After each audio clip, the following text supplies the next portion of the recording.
गरुड़ पुराण में मृत्यु के देवता यमराज का विस्तार से वर्णन मिलता है।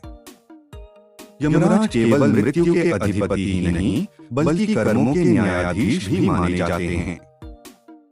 उनके अधीन आत्माओं का लेखा जोखा रखा जाता है और मृत्यु के बाद हर आत्मा को उनके समक्ष उपस्थित होना पड़ता है।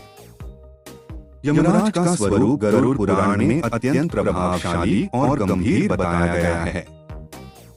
यमराज के बारे में कहा जाता है कि उनका रंग गहरा है और उनके नेत्र लाल अग्नि के समान होते हैं। उनके हाथ में गदा और फंदा होता है, जिससे वे आत्माओं को अपने पास बुलाते हैं। यमराज के साथ उनके सहायक चित्रगुप्त होते हैं, जो प्रत्येक जीव के कर्मों का लेखा जोखा रखते हैं। मृत्यु के बाद आत्मा को चित्रगुप्त के द्वारा लिखे गए कर्मों के आधार पर यमराज निर्णय सुनाते हैं। गरुड़ पुराण के अनुसार जब किसी प्राणी की मृत्यु होती है तो यमराज के दूत आत्मा को लेने के लिए पृथ्वी पर आते हैं। यमदूतों का स्वरूप अत्यंत भयानक होता है, जिससे आत्मा भयभीत हो जाती है। उनके हाथों में रस्सी होती है, जिससे वे आत्मा को बांधकर यमलोक ले जाते हैं। यमलोक तक की यह यात्रा आत्मा के कर्मों के अनुसार कठिन या सुगम हो सकती है। गरुड़ पुराण में यह बताया गया है कि यमराज न केवल दंड देने वाले देवता हैं, बल्कि वे न्यायप्रिय भी हैं। वे आत्मा के साथ न्याय करते हैं और पुण्यात्माओं को स्वर्ग भेजते हैं, जबकि पापी आत्माओं को नरक में डालते हैं। यमराज की दृष्टि में कोई भी कर्म छुपा नहीं रहता, चाहे वह कितना ही सूक्ष्म क्यों न हो। चित्रगुप्त की किताब में सब कुछ लिखा जाता है। यमराज का धर्मराज के रूप में एक और स्वरूप है। इस स्वरूप में वे सत्य और धर्म का पालन करने वाले देवता माने जाते हैं। धर्मराज के रूप में यमराज आत्माओं को उनके कर्मों का फल निष्पक्ष रूप से देते हैं।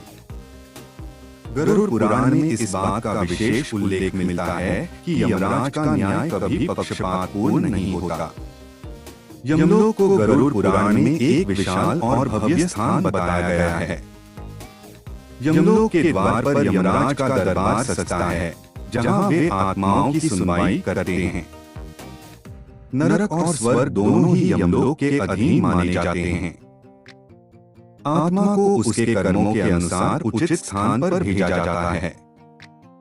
गरुड़ पुराण में यमराज के अलावा उनके सेवक कालपुरुष और वैतरणी नदी का भी वर्णन है। कालपुरुष आत्मा के पापों को दर्शाने के लिए उनके समक्ष प्रकट होते हैं, जबकि वैतरणी नदी आत्मा की यमलोक यात्रा में एक महत्वपूर्ण पड़ाव है। इस नदी को पापियों के लिए पार करना अत्यंत कठिन होता है।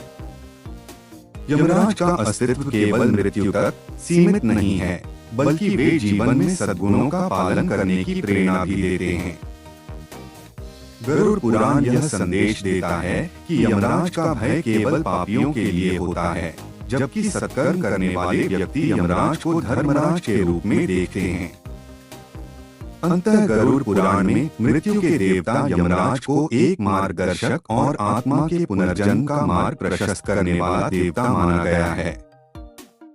उनका उद्देश्य आत्मा को उसके कर्मों का ज्ञान कराकर मोक्ष के मार्ग की ओर प्रेरित करना है। साथियों, आज की वीडियो अच्छी लगी तो वीडियो को लाइक करके चैनल को सब्सक्राइब जरूर करें। धन्यवाद।